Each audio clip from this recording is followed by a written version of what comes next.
O problema sou eu mesmo. Obrigado, Dani. Tá bom. Pessoal, então tá lá. Na semana passada, eu fiz a mesma coisa. Eu deixei meu áudio desligado e comecei o vídeo falando, parecendo. Inclusive, até no início do vídeo lá que eu postei lá, parece que eu não. Parece que tá com problema de áudio. Mas vamos lá. Então tá, bom dia a todos vocês que ainda não tinham falado. Então, vamos aí para mais uma semana, né? Aqui dentro das nossas aulas online. Pelo que eu estou vendo, ficaremos nessas aulas online até o final do ano, até o final desse.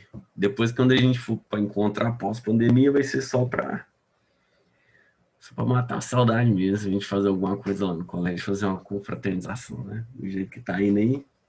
Caiadão também já falou que aula online, aula presencial, que só quando tiver vacina. Vamos ver se vai dar conta. Vamos ver se a gente faz isso. O certo é isso mesmo, porque não adianta você falar, vai seguir protocolo e tudo e acabar não dando certo, né? Bom, então, meninos, nós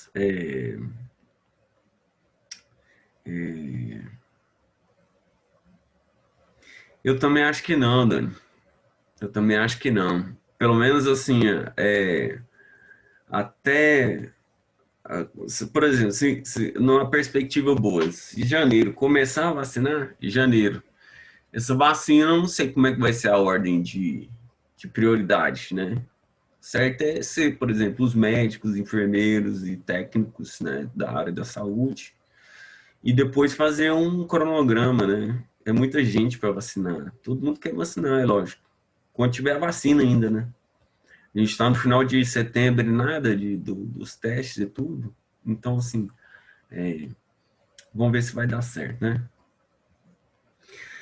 Bom, então, vocês então vão fazer as aulas, vocês estão fazendo aí as avaliações, vão organizar essas avaliações de vocês. Então, em virtude disso, na minha aula passada, que eu comecei sobre a Primeira Guerra Mundial, eu não passei as atividades para vocês focarem e centrarem todas as direções, tá?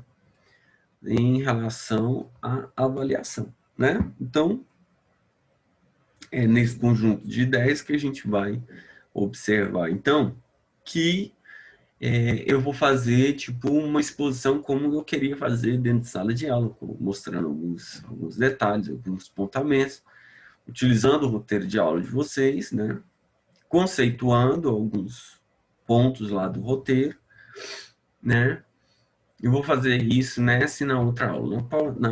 Acredito que nessa aula aqui, essa aula nossa, eu já vou tocar alguns pontos da próxima aula que já está disponível para vocês, tá? Desde as 7 horas da manhã, que é as consequências da Primeira Guerra Mundial, né? Então, indo aqui para o roteiro de vocês, tá? Tudo que já está disponibilizado lá, já estava disponibilizado se não me engano, foi terça ou quarta-feira que eu deixei para vocês. Terça-feira. Desde a terça-feira que está lá disponível para vocês. Então, no roteiro de aula de vocês, esse roteirinho aqui, ó,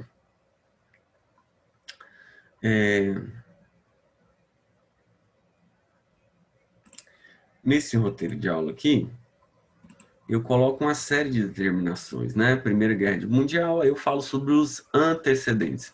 Foram pontos que nós trabalhamos, né? Quais antecedentes? Nacionalismo, século XIX, unificações tardias da Alemanha e da Itália, que nós falamos, uma corrente aí dentro do desenvolvimento capitalista nessas duas regiões que não possuíam um governo centralizado, então não tinha um ordenamento jurídico que centralizasse todo o território. Daí o surgimento da concepção nacionalista, né? Do pertencimento ao território, tá? E aí eu coloquei a segunda fase da Revolução Industrial, que é a corrida por recursos, né? Corrida por matérias-primas, E aí eu falei sobre as questões de imperialismo lá, importantíssimo, essa segunda fase da Revolução Industrial é a fase do capitalismo, desenvolvimento do capitalismo financeiro, são as grandes empresas surgindo aqui, tá? Os grandes conglomerados surgindo aqui com trust, né? Fazendo a prática do trust, fazendo a prática dos holdings, dos cartéis, tá? Então são as grandes empresas aqui, principalmente dentro desse desenvolvimento da segunda metade do século XIX em diante, né? Então, o que eu tenho de importante aqui dentro dessa concepção, desse antecedente? Essa corrida dentro dessa segunda fase da Revolução Industrial, ela vai levar a um choque de potências. Pessoal, tem que entender isso para você entender Primeira Guerra Mundial. Primeira Guerra Mundial, ela não inicia no século XX. O ponto, a formação, a cristalização da Primeira Guerra Mundial, ela inicia no século XIX. Com todos esses. Então, tudo que eu estou falando aqui, todos esses pontos que eu estou falando aqui, tudo é século XIX. Ó, nacionalismo, unificações tardias, segunda fase da Revolução Industrial, imperialismo europeu do século XIX, a paz armada e a corrida armamentista, ela se dá no século XIX, tá? Então, o que eu tenho? Eu tenho uma concepção, eu tenho um desenvolvimento aqui, dentro da paz armada e da corrida armamentista. Apesar a última grande guerra que teve antes da Primeira Guerra Mundial, o último conflito que balançou a Europa, ele terminou no início de 1871, que foi a chamada Guerra Franco-Prussiana. E o resultado da Guerra Franco-Prussiana, foi a derrota de Napoleão III, tá? E, consequentemente, a unificação da Alemanha e a unificação da Itália. Então, a Guerra Franco-Prussiana, ela mexeu com o ambiente europeu.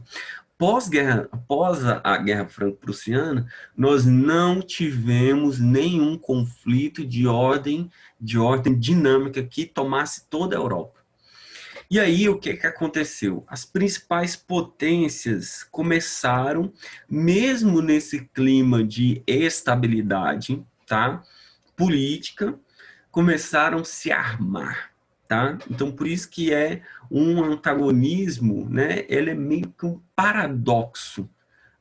Essa palavra, né? Eu gosto de analisar essa palavra como um paradoxo, porque é o seguinte, se tem paz, por que arma?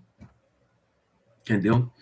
Então, isso é muito fruto de uma política, tá? Isso é muito fruto de uma política do próprio Otto von Bismarck, que era o chanceler de ferro, o chanceler alemão, que assume o comando da unificação.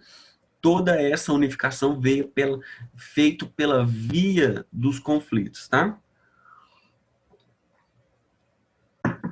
Então, a paz armada e a corrida armamentista, elas significam um ponto em que nós vemos um desenvolvimento, tá? Nós vemos aqui um desenvolvimento de um progressivo armamento bélico, um progressivo armamento das principais potências europeias, mesmo sem uma perspectiva de um conflito imediato, tá? E aí é dentro desse processo que começou as políticas de aliança, né? Tríplice aliança, tríplice entente, tá? Tríplice aliança formada lá, vocês já viram meu vídeo, formado por Alemanha, Império Austro-Húngaro e Itália, e a tríplice entente formada por França, Inglaterra e a Rússia. Lembrando a vocês que a Tríplice Aliança, isso está no livro de vocês, está na minha videoaula, e agora eu falo aqui novamente, a Tríplice Aliança ela foi formada no ano de 1882, também no século XIX, tá? Final do século XIX. Então, a Tríplice Aliança veio como um apoio político-militar entre essas principais potências, né? Esse apoio político-militar foi muito importante aqui dentro do desenvolvimento dessas potências que estavam que se unificaram tardiamente, principalmente Itália e Alemanha, né? Juntamente com o Império Austro-Húngaro. Então, assim, a formação da Tríplice Aliança já é um ponto de instabilidade que começou a se formar dentro do continente europeu. Então, porque forma um bloco de países que são que possuem uma sede capitalista e uma maior e reivindicam uma maior participação dentro do processo neocolonial. Tá? E aí a Tríplice Entente ela já veio como um outro ponto para frear esse avanço, esse poderio que estava ocorrendo progressivamente pós Tríplice Aliança. E a Tríplice Entente ela não foi formada de maneira imediata, né?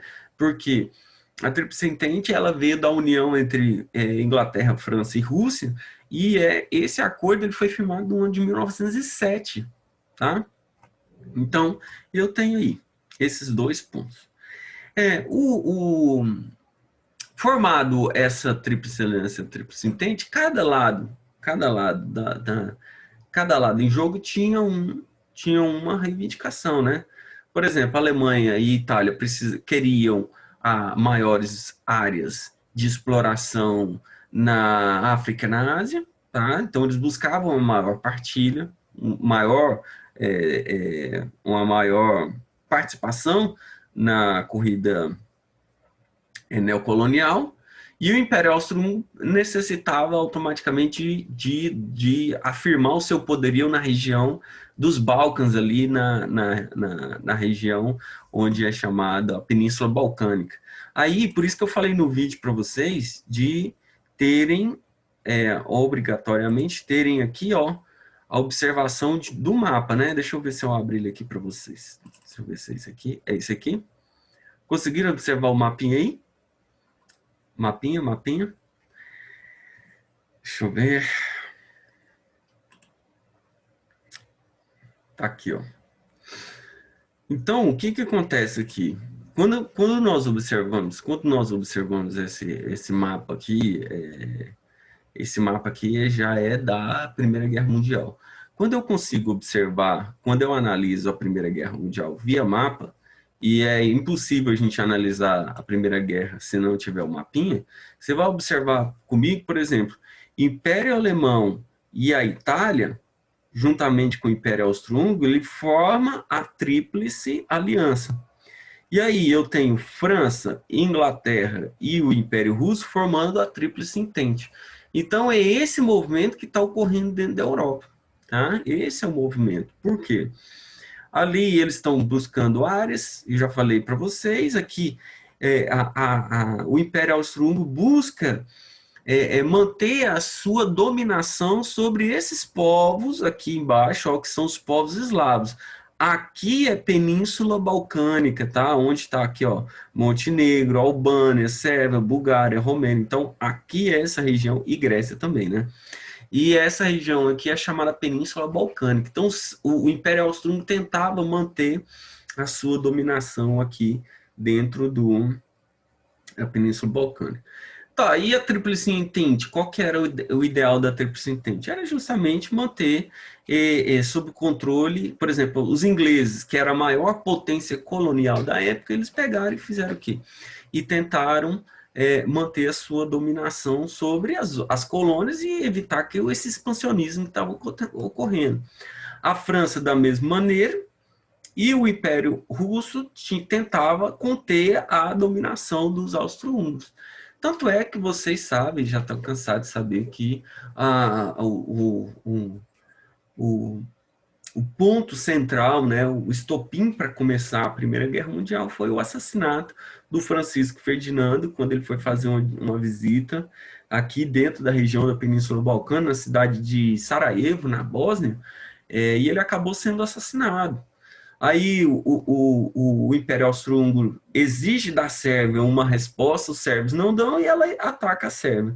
O Império Austro-Húngaro ataca a Sérvia E o Império Russo já declara guerra ao Império Austro-Húngaro, né? Então, assim, a partir desse conflito aqui, iniciou a guerra com o Império Alemão, o Império Austro-Húngaro, o Império Russo, tá?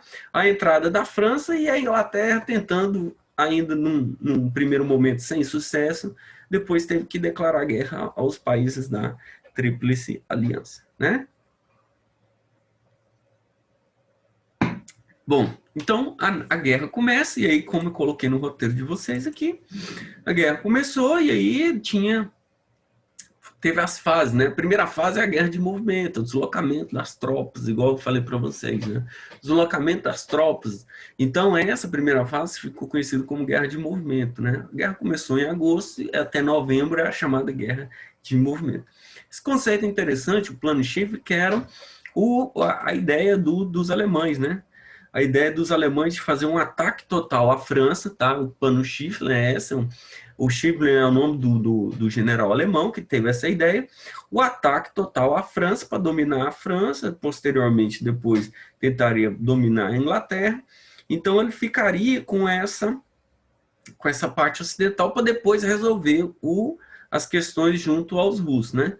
O duro aqui para a Tríplice Entente que em termos geopolíticos, eles estão encravados no meio das potências, né? Ó, Inglaterra, França e Império Austro-Húngaro.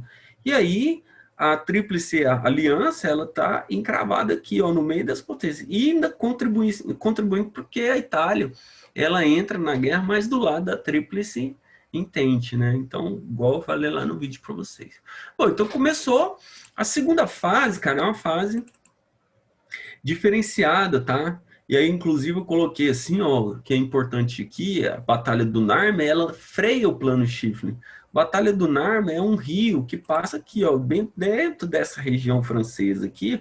Aqui tá Paris, tá? Apesar do mapa não ter o nome, mas Paris, ela fica bem aqui, nessa região um pouco mais ao norte da França. E aqui tem a Batalha do Narme. Qual que era a intenção do Império Alemão? É fazer uma ofensiva para cercar Paris, passando tanto pelo norte quanto pelo rio Narme aqui, ó, e fazer o cerco a Paris.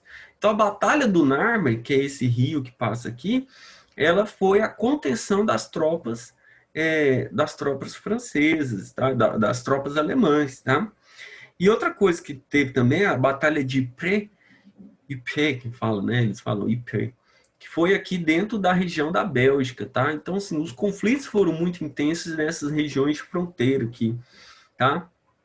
E aí, você vai observar aqui comigo que eu coloquei aqui o desenvolvimento da guerra. Por exemplo, teve a guerra de trincheiras, né? As trincheiras, por exemplo, o que era trincheiras? O que eu coloquei para vocês como trincheiras? Coloquei aqui, ó, no roteiro. Eu falei aqui, ó, eram guarnições que se posicionavam até 640 quilômetros, né? Indo do Mar do Norte à fronteira da Suíça. Qual que é essa trincheira? Olha aqui, ó. Mar do Norte é isso aqui, ó, tá? Então tinha uma trincheira, por exemplo, que fazia são escavações que ela passava aqui pela Bélgica, tá? Colocando aqui essa região aqui, ó, ela fazia a sua localização até essa fronteira da Suíça. Lembrando vocês que Suíça era um país, foi um país neutro, não participou da Primeira Guerra Mundial, né? Então a trincheira aqui, então tem 640 quilômetros de trincheiras, tá? 640 quilômetros de trincheiras. Aí eu queria mostrar para vocês, vamos ver se vai dar certo aqui. Queria mostrar para vocês, de maneira rapidinha, algumas curiosidades da Primeira Guerra Mundial. Se eu abrir, né? Deixa eu ver aqui.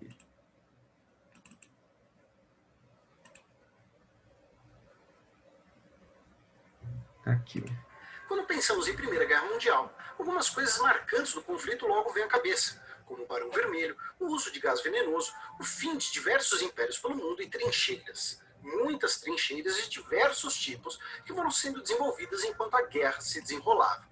Quando a guerra começou, a maioria dos participantes tinha uma sensação de otimismo de que a guerra seria breve, em ambos os lados. Centenas de milhares de jovens se alistaram com essa esperança.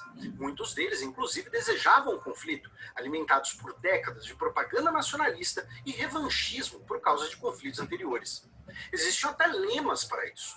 Os ingleses diziam que estariam em casa antes do Natal, e o Kaiser alemão fez um discurso dizendo que os soldados estariam de volta para casa antes que as folhas caíssem, em referência ao outono.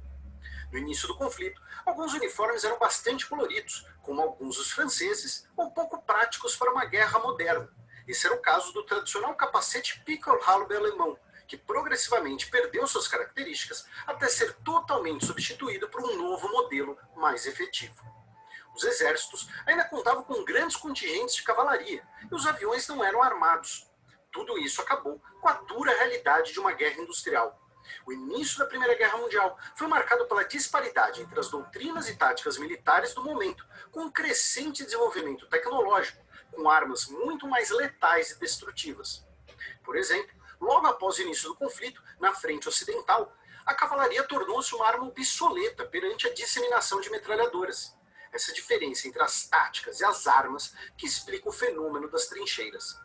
Do dia 4 de agosto de 1914 até o dia 12 de setembro, os alemães estiveram em constante ofensiva, tentando tomar Paris o mais rápido possível e forçar uma rendição francesa. A ofensiva alemã foi detida na primeira Batalha do Marne, nome de um rio, quando estavam a apenas 70 quilômetros de Paris. Tropas da reserva francesa chegaram a confiscar táxis parisienses para chegar rapidamente ao fronte.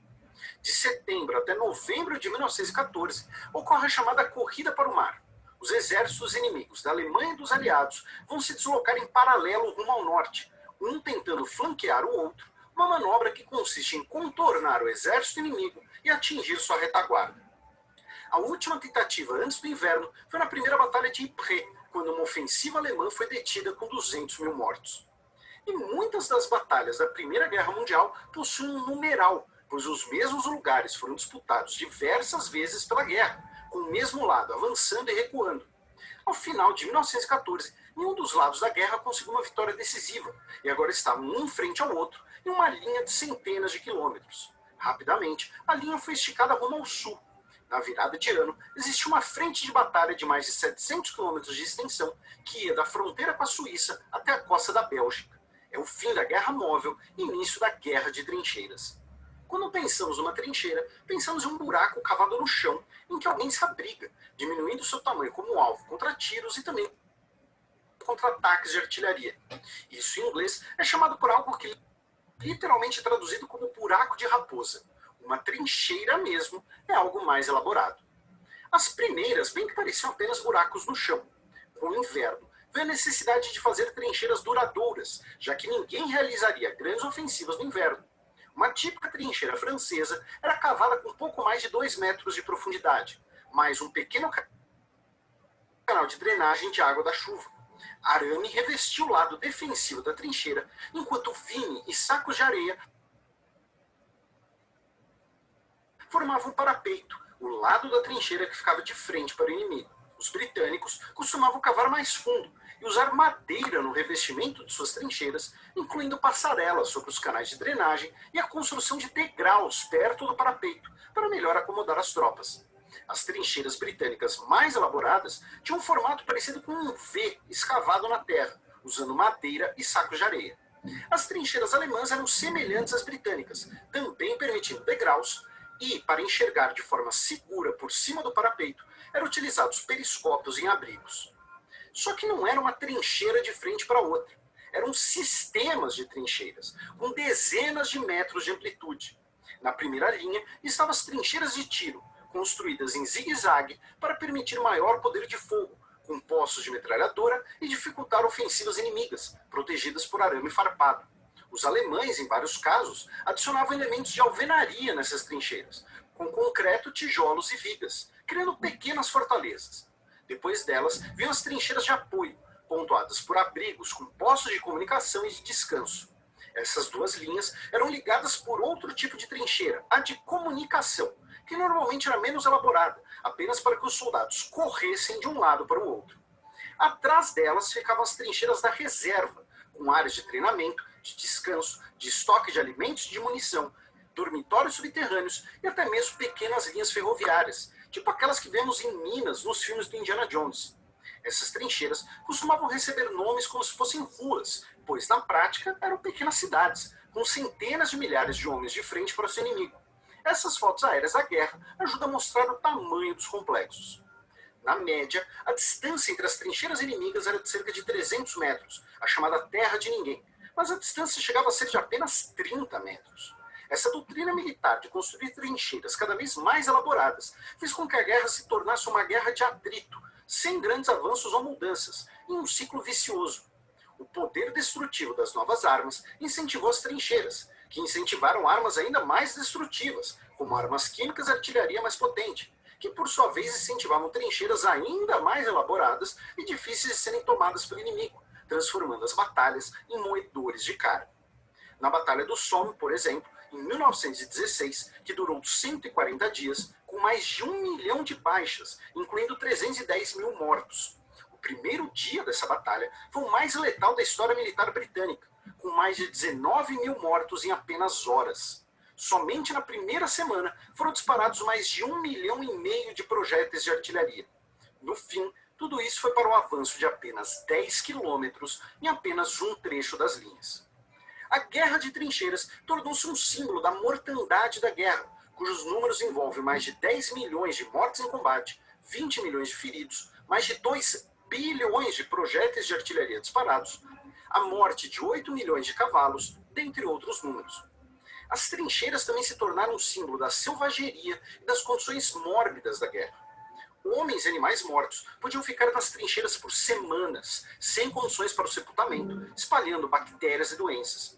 Sepulturas recentes eram detonadas pela artilharia e restos mortais voavam pelas trincheiras. A lama, o frio e a umidade não ajudavam e causavam o pé de trincheira, motivo de dezenas de milhares de amputações na guerra. Ferimentos, mesmo leves, infeccionavam facilmente. Ratos proliferavam pelas trincheiras e quanto mais a guerra avançava, menos comida estava disponível e os roedores tornaram-se alimento para aplacar a fome. A brusca alternância entre momentos de absoluto tédio e de bombardeios infernais causava problemas neurológicos e traumas. O cheiro pútrido de decomposição, lama e pólvora fazia novos recrutas passarem mal e a falta de banhos por até meses tornava a sarna um problema comum entre os soldados. Não é de surpreender que a Primeira Guerra Mundial foi esperada que fosse a guerra para acabar com todas as guerras. E como sempre, aqui no Nerdologia, fontes e sugestões estão aqui na descrição. Bom, então esse é um quadro, né, que a gente... Isso é só um quadro, assim, mais para a gente entender os números, por que subiu tanto, né? O Igor falou que... dá um louco na história, né, Igor? Pois é, e aí é o seguinte, esse quadro aqui a gente ajuda a entender por que essa guerra ela foi chamada de Grande Guerra. Era para ser a guerra para não ter mais nenhuma guerra, né? Então esses números vai contribuir para a gente entender esse desenvolvimento do armamento bélico, né? O armamento bélico foi uma introdução muito incessante, né? Tanto é que eu coloquei no roteiro aqui de vocês que no desenvolvimento, nas guerras de trincheiras, né? Eu coloquei aqui, ó, inovações tecnológicas armamentistas, gases venenosos, lança-chamas, metralhadora, tanque, submarino e avião, tá? Então isso é muito, foi uma prática, né? Isso mostra uma prática muito comum dentro da Primeira Guerra Mundial, né? Então, assim, eu tenho esse lance aqui. Bom, falando dessas inovações, eu particularmente tive a oportunidade em 2018, em julho de 2018, de conhecer o Museu Imperial de Londres, tá? E aí eu queria compartilhar com vocês algumas coisas do museu, né? Eu fiz um slide aqui claro que quem organizou as fotografias e fez o acabamento do slide não foi eu, foi minha esposa, que domina demais essa área aqui. Mas, enfim, eu queria compartilhar com vocês algumas coisas que eu vi lá, algumas descrições, tá? E aí, Isso eu acho interessante para nós aqui, dentro da nossa aula, né? Olha aqui. Vamos lá, então. Esse slide aqui foi montado já dentro da perspectiva quando eu falo, por exemplo, quando eu falo dessas inovações tecnológicas em termos de armas, tá? Em termos de armas aqui, isso aqui foi o que vigorava, era tecnologia de ponta, né? Deixa eu colocar aqui para se abrir, né?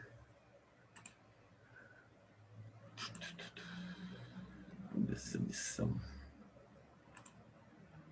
Então tá aqui. Então, Primeira Guerra Mundial, isso aqui.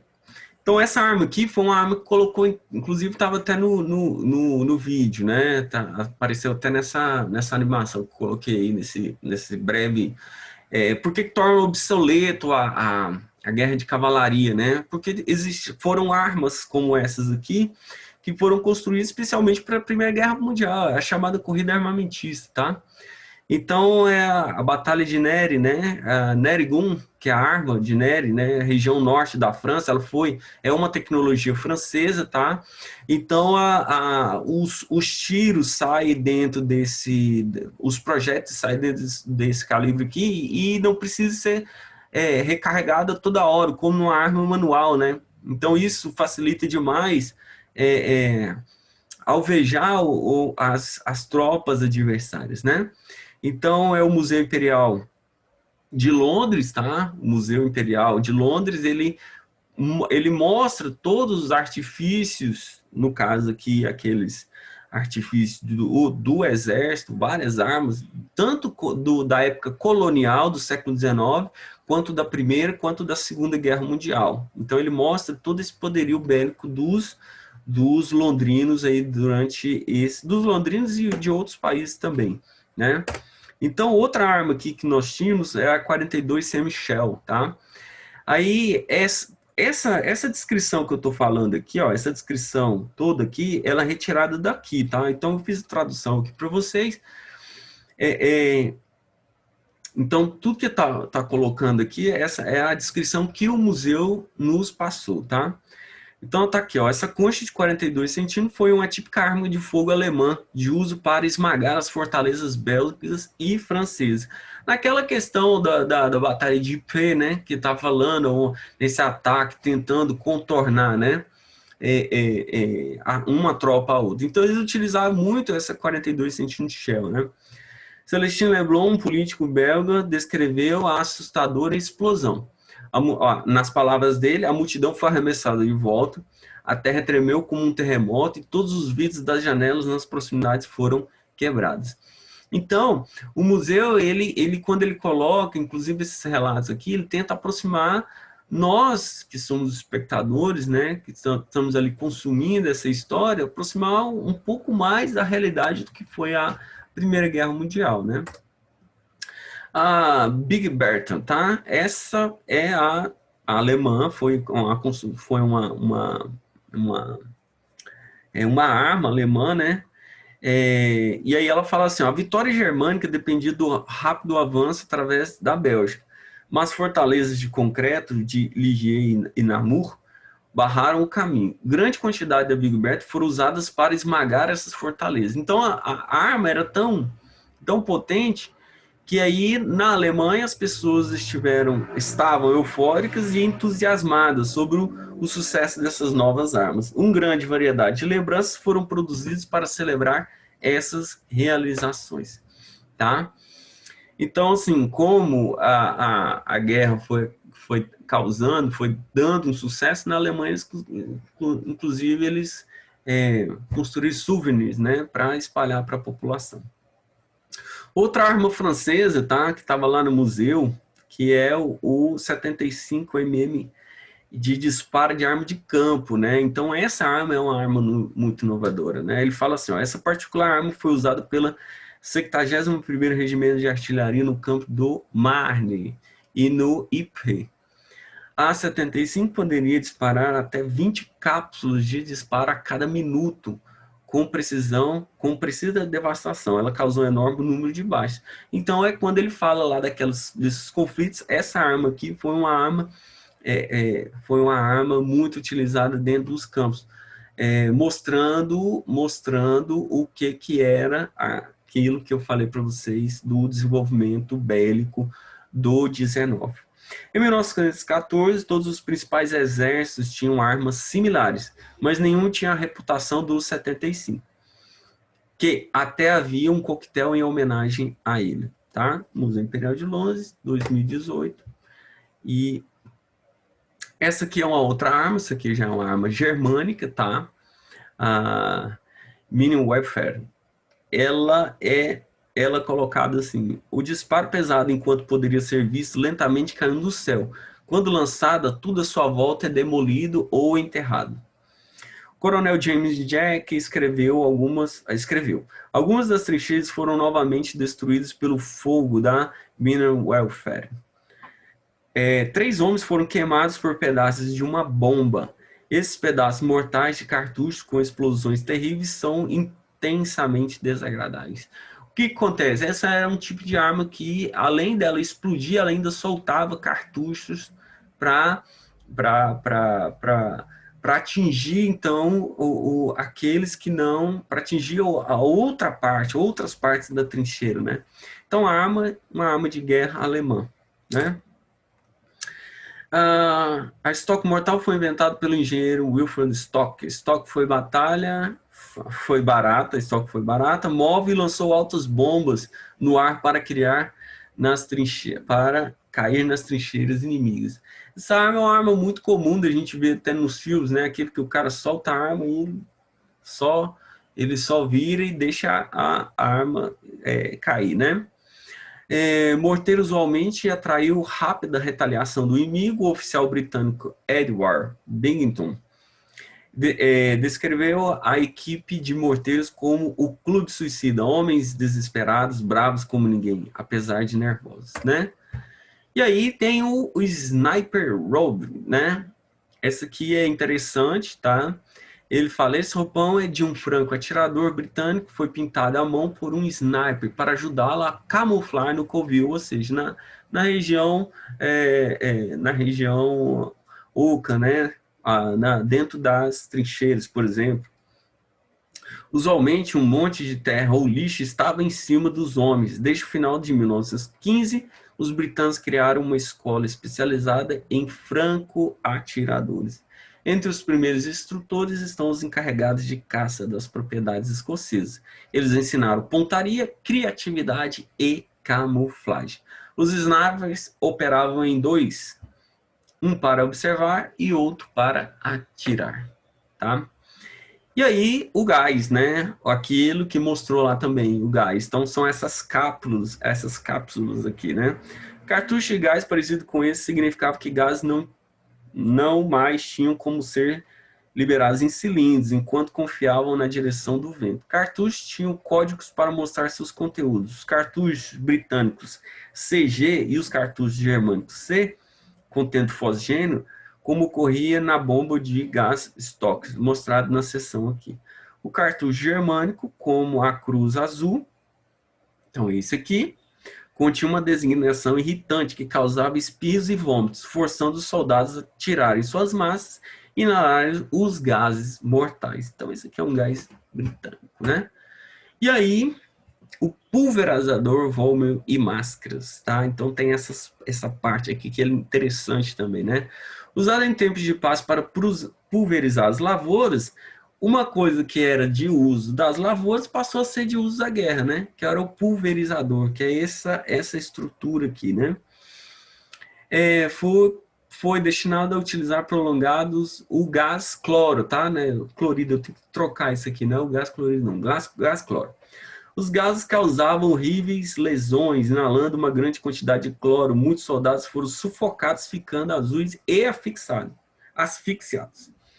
Esses envenenamentos por fosgênio geravam o vômito de litros de um líquido amarelo e uns espasmos de afogamento por volta de 48 horas.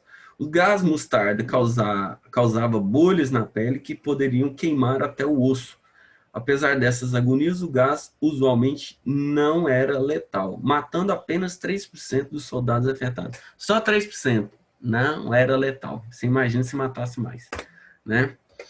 Então é isso aí, pessoal. Esses pontos aqui da guerra, isso aqui que vai ajudar vocês a observarem lá no próximo, né? Essas armas, todas essas questões aqui vai ajudar vocês a fazerem análise lá da aula que está disponível hoje e os tratados, as consequências para os países perdedores. Tá bom? Passei aqui um minuto, mas tá de boa, era só para a gente terminar aqui. Um grande abraço para vocês, um beijo, boas provas, bons estudos e até mais.